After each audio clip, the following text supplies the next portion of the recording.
Okay, so today I'm going to be going over the kettlebell snatch. Now, a couple of key things.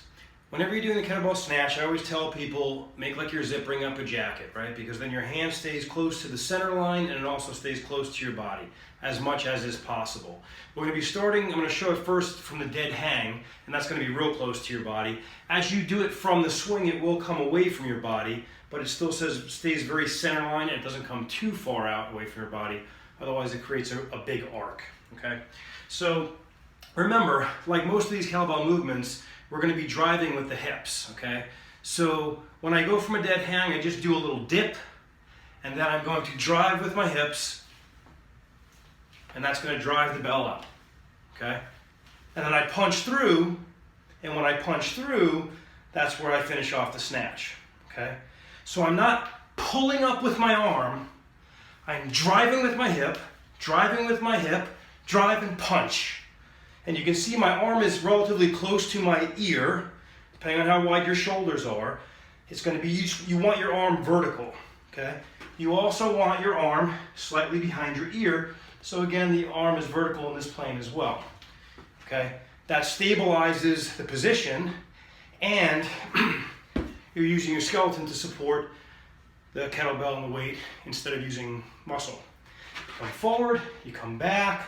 Not only can you hurt yourself, but you're using a lot of little muscles, okay? So, when we do this from the swing, it's the same movement, but I hike the kettlebell through like I'm doing a single arm swing. So here's a single arm swing, right? But I'm not gonna let it come out that far. So it's gonna look like this. I swing and punch. Swing and punch. Okay, so that's my kettlebell snatch from the swing. And if you look at my wrist, if you can see it from here, my wrist is straight.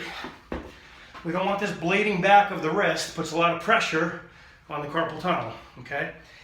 So, same thing from the other side.